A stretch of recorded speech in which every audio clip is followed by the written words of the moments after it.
August 31st, 1939, Gleiwitz, German-Polish border. 10:44 p.m. Rainwater slid slowly down the wooden frame of the radio tower, while thunder rolled across Upper Silesia like distant artillery.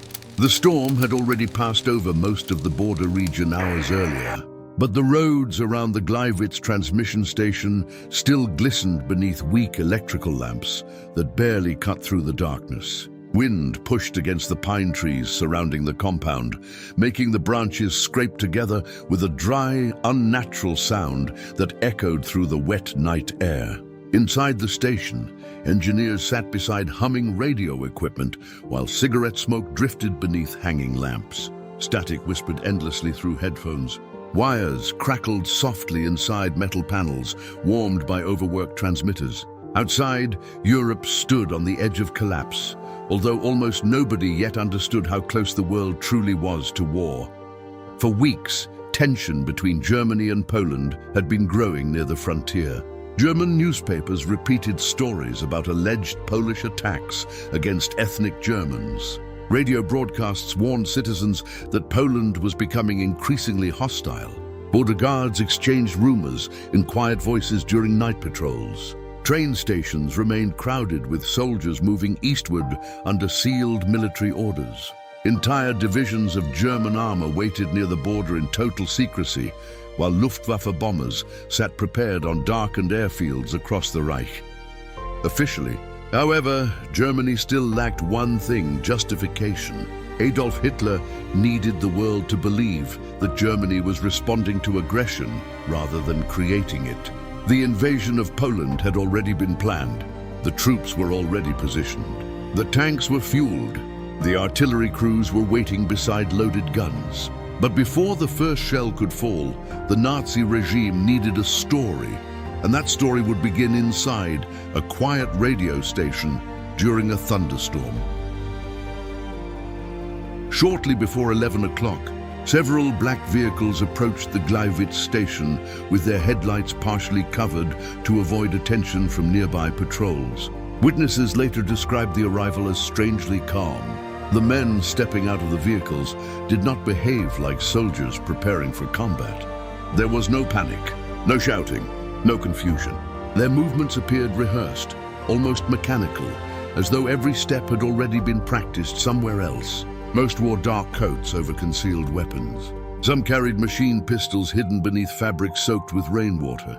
The station employees initially believed they were government security personnel arriving for inspection. Nobody immediately suspected that the men entering the building were members of the SS operating under direct orders, tied to one of the most infamous deception campaigns in modern history. Among them was SS officer Alfred Naujoks, a man who later claimed he had received instructions from Reinhard Heydrich himself. Naujoks was not a battlefield commander or ordinary infantryman. He belonged to the world of covert operations, political sabotage, and secret intelligence work. He understood that the mission at Gleiwitz was not truly military. It was theatrical. Its purpose was not to destroy a target, but to manufacture reality itself. According to post-war testimony, the objective was chillingly simple: create the illusion of a Polish attack against Germany, leave behind convincing evidence, and ensure that the event could later be used as political justification for invasion. It was a lie carefully constructed for an audience of millions. Inside the station, the atmosphere changed within seconds after the armed men entered the transmission room.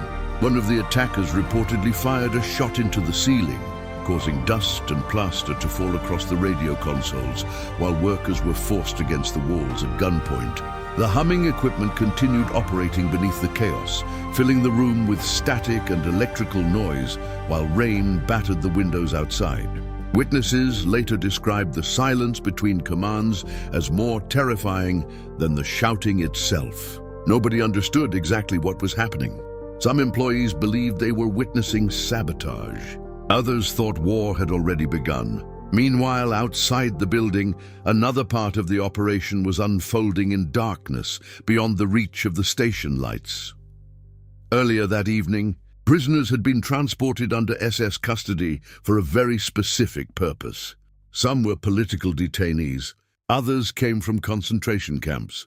According to later investigations, the SS referred to them with a horrifying nickname, canned goods, human bodies intended to serve as evidence after death. One of those men was believed to be Franciszek Honiok, a German citizen known for pro-Polish sympathies. He was reportedly drugged before the operation and later dressed in a Polish uniform. Near the station grounds, SS personnel executed him and positioned his body to appear as though he had died during an attack on German territory. The storm continued overhead while blood mixed with rainwater near the entrance of the station. Nearby, the radio tower loomed silently above the scene, its wooden frame disappearing into darkness beneath the clouds. Inside the building, the attackers attempted to broadcast a message in Polish declaring hostility toward Germany. But the transmission equipment was poorly suited for long-distance emergency broadcasting at that hour, and historians believe the message was barely heard beyond the immediate region. The actual success of the transmission hardly mattered. The goal was not communication. The goal was documentation. By morning, newspapers and government officials would report that Polish forces had attacked German territory. The evidence was already prepared. Bodies in Polish uniforms, witnesses under intimidation, radio stations supposedly seized by enemy operatives. Every piece of the narrative had been carefully assembled before the night even began, and then came dawn. September 1st, 1939. Before the sun fully rose above the borderlands, German artillery opened fire across Poland. Luftwaffe aircraft roared overhead as bombs struck roads, railways, and cities still asleep beneath the morning fog. Columns of German tanks crossed the frontier, while infantry divisions advanced behind armored spearheads, moving faster than most military strategists thought possible. Entire Polish defenses collapsed beneath the speed and violence of the assault. Civilians woke to the sound of explosions shaking windows miles away from the front. Smoke rose across towns before church bells could even announce the beginning of the day. The invasion had begun exactly as planned. Only hours later, Adolf Hitler addressed the German Reichstag and publicly claimed that Germany had merely responded to Polish aggression. He cited attacks against German territory, including Gleiwitz, as evidence that military retaliation had become necessary. Millions listened to the speech through radio, similar to the one inside the station where the deception had occurred only hours earlier. Many believed him, others wanted to believe him. Fear and nationalism moved through Germany faster than facts ever could. Across Europe, diplomats scrambled desperately to prevent escalation, but the momentum toward catastrophe had already become unstoppable. As German forces pushed deeper into Poland, the true scale of what had begun slowly emerged.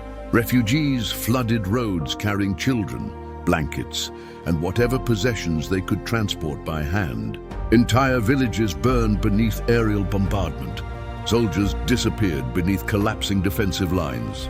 Reports of executions and civilian massacres spread through occupied territory, while communications between Polish units broke apart under relentless attacks. Yet even amid the chaos of invasion, the lie created at Gleiwitz continued serving its purpose.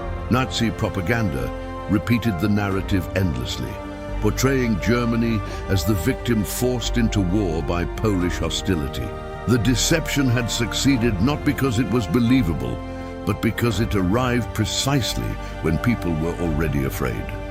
Weeks later, as Poland collapsed under invasion from both Germany and the Soviet Union, some of the men involved in the Gleiwitz operation quietly disappeared back into the machinery of the Nazi state.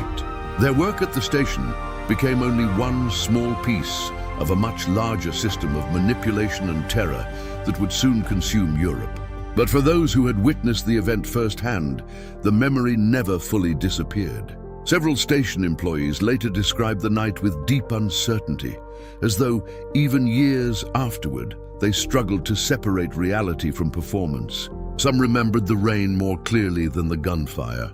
Others remembered the silence after the attackers left. One witness reportedly claimed the strangest part was how calm the men seemed while staging the attack, almost as if they already understood how history would unfold afterward. And in many ways, they did, because Gleiwitz was never truly about a radio station. It was about proving that modern war no longer depended only on weapons. It depended on narrative, on fear, on manufactured outrage, on convincing ordinary people that violence was justified before the violence even began. Years later, during the Nuremberg trials, details of the operation finally emerged through testimony and captured documents. Alfred Naujoks described the mission publicly after the fall of Nazi Germany, confirming that the attack had been staged under SS orders as part of a broader deception campaign known as Operation Himmler. Historians today recognize the Gleiwitz Incident as one of the clearest examples of a false flag operation in modern history. Yet even now, certain details remain uncertain. The exact number of prisoners killed that night is still debated. Some records disappeared during the war. Other witnesses contradicted one another. Like many operations conducted in shadows, parts of the truth were buried alongside the people used to create the lie. But one fact remains impossible to deny. Within hours of the incident, the deadliest war in human history had begun. More than 70 million people would eventually die. Entire cities would vanish beneath bombing campaigns. Concentration camps would spread across occupied Europe. Families across continents would spend years waiting for men who never returned home. And all of it began with a story carefully staged during a storm beside a lonely radio tower near the Polish border. Today, the original Gleiwitz radio tower still stands in modern-day Gleiwitz. Poland, tall, silent, constructed entirely from wood, surviving long after the regime that used it collapsed into history.